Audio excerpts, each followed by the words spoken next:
La suite de votre grand journal du soir sur Europe 1. Le tribunal correctionnel de Paris a rendu son jugement dans le procès France Télécom. 3 anciens dirigeants, tout comme la société, ont été reconnus coupables de harcèlement moral. Votre invité, Nathalie, a été l'un des premiers à porter plainte. Il était cadre informatique chez France Télécom dans le nord de la France. Yves Minguy réagit ce soir en direct sur Europe 1. Bonsoir Yves Minguy. Bonsoir. Merci de réagir ce soir au micro d'Europe 1. Entre 2008 et 2009, 35 salariés de France Télécom se sont donné la mort. Vous attendiez ce jour depuis 10 ans. Comment avez-vous accueilli aujourd'hui ce jugement ? C'est un grand soulagement. C'est une joie parce que ça fait 10 ans qu'on attend ça.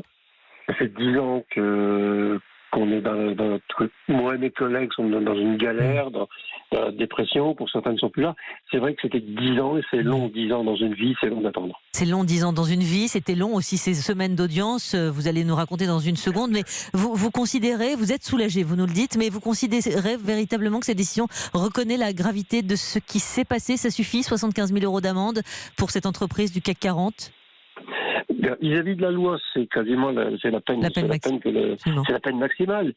Maintenant, vis-à-vis de la loi, la peine est maximale, elle est bien. Ça a été dit, ça a été redit. Ils sont accusés, ils sont coupables.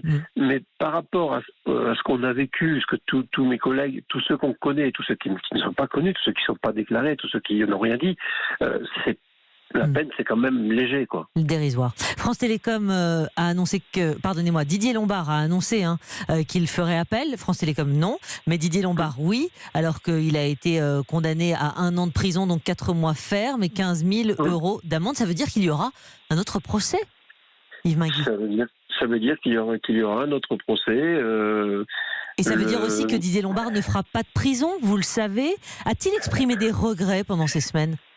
Alors moi je l'ai vu à l'audience, je suis à quelques audiences, j'ai témoigné là-bas, je l'ai vu, il a rien montré du tout, il n'y a aucun trait de son visage, aucun signe d'empathie, rien du tout. Et la présidente à un moment donné lui a posé la question, si mes souvenirs sont bons, il a même répondu, je ne répondrai pas à cette question. Moi j'ai du mal à comprendre que quelqu'un qui a ça sur la conscience ne réagisse pas, soit impassible dans son fauteuil. J'ai eu du mal à l'accepter. Didier Lombard, on parle de lui, on parle aussi des autres dirigeants. Il y a eu d'autres excuses de la part des autres dirigeants condamnés ? Moi, j'en ai pas entendu. Ce que j'ai ressenti un peu par peut-être M. Vénès, qui à des moments a laissé peut-être un petit peu passer quelque chose, mais j'ai rien vu d'autre. J'ai rien vu.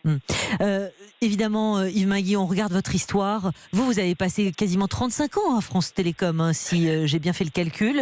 Vous avez été l'un des premiers à porter plainte. Votre cas personnel, c'est une ascension, un cadre exemplaire jusqu'en 2009 où tout bascule. Et là le cauchemar commence, c'est ça ? Il a même commencé avant, puisqu'on m'a fait, entre guillemets, subir 8 mois de placard.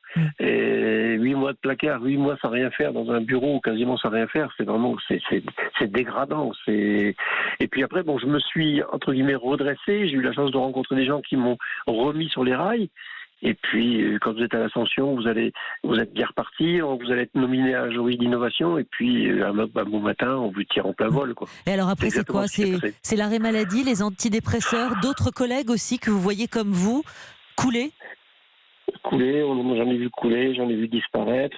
Disparaître, c'est-à-dire se donner la mort aussi ? Qu'ils sont suicidés. Quand je vois mon collègue que je connaissais pas, M. Louvradou, quand je vois ce qui s'est passé à Bordeaux, quand j'y suis allé, c'est quelque chose d'affreux. On voit 3-4 jours après, on voit au pied d'un bâtiment de France Télécom, on voit une trace noire, on se dit là, il y a quelqu'un qui s'est immolé par le feu.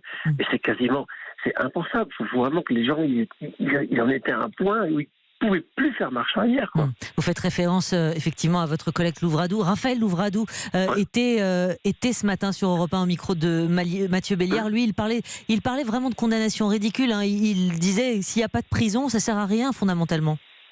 Exactement. Vis-à-vis de la loi, la peine elle y est, mais vis-à-vis de ce qui s'est passé, elle n'y est pas. 10 ans de souffrance, 10 ans d'antidépresseurs, 10 ans de psy.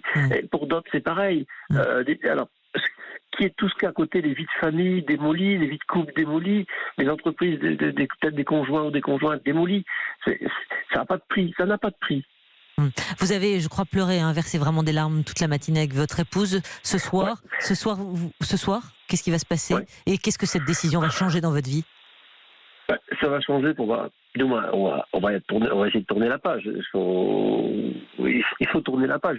Moi, j'ai toujours dit, et je pense que d'autres l'ont dit, qu'on voulait entendre de leur part qu'ils avaient fait une bêtise, quoi. Excusez-moi du mot, c'est peut-être pas le mot exact. Mais moi, à l'audience, je l'ai entendu, M. Vénès l'a dit clairement devant tout le monde, devant la présidente, devant les avocats, devant les présents. Il a dit, vis-à-vis de ma carrière, il ne comprenait pas ce qui s'était passé. Pour moi, c'est suffisant. Maintenant, est-ce que tout le monde aura cette satisfaction-là? J'en suis pas sûr, et ça m'inquiète. Ça m'inquiète parce qu'il y a des gens qui vont peut-être pas se retrouver dans tout ça. Entre soulagement et inquiétude, donc c'est ce que vous nous dites ce soir. C'est ça. Vous Puis l'inquiétude du nouveau procès qui va arriver. Parce qu'il ne faut pas oublier qu'on vient de passer 10 ans, que tous ces gens qui ont passé 10 ans sont des gens qui sont à la retraite, qui sont pas loin de la retraite. On va leur en rajouter combien? 4, 5, 6, 10 ans? Merci beaucoup. Merci évidemment de nous avoir livré votre réaction ce soir. Yves Mainguy, vous avez passé 35 ans donc, dans cette entreprise France Télécom. Merci à vous d'avoir réagi au micro d'Europe 1.